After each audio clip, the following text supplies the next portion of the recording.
Assalamualaikum warahmatullahi wabarakatuh. Apa kabar sobat sobter semuanya? Semoga kita semua dalam keadaan sehat jasmani dan rohani, tidak kekurangan satu apapun. Oke, sebelum dimulai ceritanya seperti biasa, bantu dulu tekan tombol like dan berkomentar juga ya Tuan dan Anak. Oke, kita lanjutkan saja ceritanya. Senin, tanggal 4 Mei tahun 2026, bab 3675, menyelesaikan mata rantai terakhir.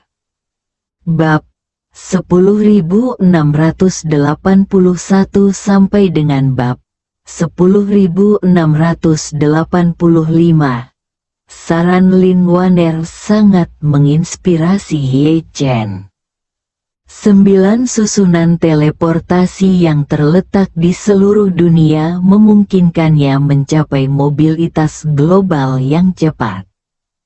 Cincin penyimpanan mengubah mobilitas cepat ini menjadi kemampuan logistik dan transportasi yang sangat kuat. Ruang penyimpanan di dalam cincin Ye Chen setidaknya 100.000 meter kubik, mampu membawa persediaan dalam jumlah yang luar biasa setiap kali.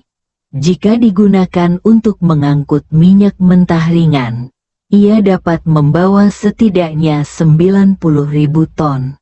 Pada dasarnya sebanding dengan kapal laut raksasa. Masalah utamanya adalah perjalanan antar benua kapal laut raksasa membutuhkan waktu setidaknya 1 bulan. Sementara Ye Chen dapat melintasi antar benua dalam waktu kurang dari 10 detik menggunakan susunan teleportasi. Ini akan membuat alokasi persediaan di masa depan antara 9 susunan teleportasi menjadi sangat mudah. Namun, Ye Chen tidak dapat secara pribadi menangani alokasi dan pengumpulan berbagai persediaan. Oleh karena itu, solusi terbaik adalah mendirikan perusahaan pelayaran dan pusat distribusi logistik udara, menggunakan pesawat kargo untuk mengumpulkan berbagai persediaan dan kemudian mengelola ruang penyimpanannya secara terpusat.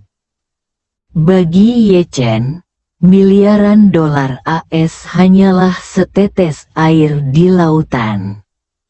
Namun, jumlah uang ini akan menjadi jumlah yang sangat besar di bidang apapun. Ye Chen tidak perlu menghasilkan uang melalui transportasi udara, jadi dia tidak perlu membangun armada kargo besar, mengembangkan beberapa bandara penghubung sebagai basis, atau bahkan berinvestasi di bandara kargo khusus seperti UPS di AS atau SF Express di Tiongkok. Dia hanya perlu menemukan sebidang tanah di dekat bandara Chengdu untuk membangun basis lengkap dan armada lebih dari 10 pesawat kargo, yang pada dasarnya akan memenuhi semua kebutuhannya. Selain itu, dalam jangka panjang, basis seperti itu tidak dapat hanya ditempatkan di Chengdu. Secara teoritis, perlu juga membangun basis di dekat 8 susunan teleportasi lainnya. Namun, timur jauh Rusia, Gunung Kilimanjaro di Tanzania, dan Gunung Semeru di Indonesia semuanya merupakan wilayah yang relatif kurang berkembang, jadi tidak perlu terburu-buru untuk menempatkan basis di tempat-tempat ini. Tetapi perlu untuk menempatkan basis di dekat susunan teleportasi di Amerika Serikat, Jepang, dan Eropa sesegera mungkin. Ini akan jauh lebih nyaman di masa depan. Jika kejadian seperti merebut panji harta karun 4 arah dari keluarga Rothschild terjadi lagi, dia dapat kembali ke Tiongkok dalam sekejap mata melalui susunan teleportasi. Setelah strateginya jelas, Ye Chen segera mulai merencanakan. Dia menginstruksikan Chen Zekai untuk segera mendirikan perusahaan pengiriman, dan juga mengirimnya ke Chengdu untuk mencari lokasi yang sesuai.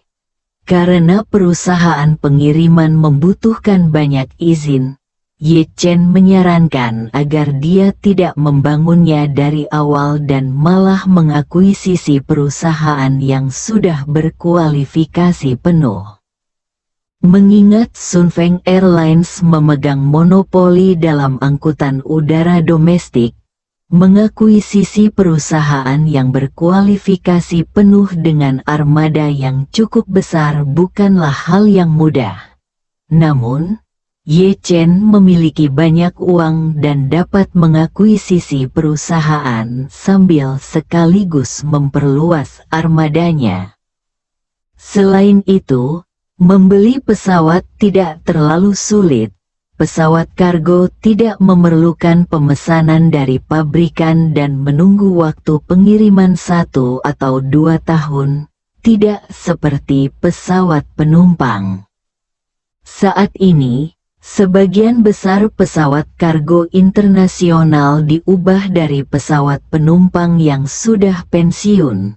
Dalam armada Sunfeng, konversi pesawat penumpang menjadi kargo mencapai setidaknya 90%. Banyak di antaranya berusia lebih dari 20 atau bahkan 30 tahun. Meskipun menggunakan pesawat seperti itu untuk transportasi penumpang mungkin menegangkan, pesawat tersebut sangat mampu untuk mengangkut kargo. Namun, Ye Chen memberi Chen Zekai persyaratan yang jelas. Tidak boleh menggunakan pesawat kargo berbadan sempit jarak pendek hingga menengah. Meskipun pesawat-pesawat itu merupakan alat yang menguntungkan bagi perusahaan kurir biasa dalam transportasi jalur utama domestik, pesawat-pesawat itu sama sekali tidak berguna baginya. Dia membutuhkan pesawat kargo jarak sangat jauh dengan jangkauan lebih dari 10.000 kilometer. Hanya dengan begitu dia dapat dengan mudah mengelola pengiriman antar benua. Setelah Audio memberi milik instruksi Software kepada Channel. Chen Zekai, Ye Chen menghubungi Wei Liang, yang bertanggung jawab atas perusahaan farmasi Jiusuan, memintanya untuk mengatur para ahli pengobatan tradisional Tiongkok untuk membudidayakan ramuan yang dibutuhkannya dalam wadah tanam modular portabel. Lebih lanjut, wadah tersebut harus memenuhi standar dan spesifikasi yang seragam, sehingga dia dapat membawa ramuan dan wadah tanam ke kota bawah tanah tanpa harus menanamnya kembali. Setelah mengatur semuanya, Ye Chen berkata kepada Lin Waner, "Nona Lin, persiapan ini akan memakan waktu. Mungkin kita sebaiknya membawa induk Teh Puer kembali ke kota bawah tanah terlebih dahulu." Pada saat musim dingin Antartika berakhir, perusahaan pelayaran, pangkalan penyimpanan, dan pihak Wei Liang seharusnya hampir selesai dengan persiapan mereka. Lin Waner mengangguk pelan dan berkata, "Kalau begitu, saya akan merepotkan Anda, Tuan Muda, untuk memindahkan induk Teh Puer keluar dari akarnya dan menyimpannya sementara di ruang penyimpanan. Saya akan meminta Pak Tua Kiyu dan Pak Tua Sun untuk mengatur pengirimannya kembali ke Gunung Tangisan Bangau." Ye Chen mengangguk, dan dengan energi spiritual yang kuat dan melimpah di dalam dirinya, ia dengan tepat dan sempurna melepaskan akar pohon teh puer dari tanah. Kemudian, ia dengan lembut menyentuh cabang-cabang pohon teh puer dan menyimpannya di ruang penyimpanannya. Kayu rosewood di dalam ruang penyimpanan, meskipun usianya tidak diketahui, masih tampak sangat segar, seolah-olah baru saja ditebang. Oleh karena itu, Ye Chen berspekulasi bahwa ruang 4 dimensi ini kemungkinan memiliki keuntungan lain. Mungkin tidak ada konsep waktu di dalamnya. Tanaman dan makanan yang ditempatkan di dalamnya kemungkinan tidak memiliki tanggal kedaluarsa. Tidak peduli berapa lama disimpan, semuanya akan tetap seperti saat pertama kali ditempatkan di dalamnya. Melihat pohon teh puer menghilang dari tangan Ye Chen, Lin Waner terheran-heran. Kemudian, sebuah pertanyaan tiba-tiba muncul di benaknya, dan ia bertanya kepada Ye Chen, "Tuan muda, seharusnya tidak ada tanah di kota bawah tanah, kan?" "Tidak." Ye Chen menggelengkan kepalanya dan berkata, "Para kultivator itu tampaknya tidak perlu menanam tanaman apapun, bahkan bunga dan rumput." Lin Waner kemudian berkata, "Kalau begitu, kita harus mengambil sedikit tanah di sana untuk berjaga-jaga."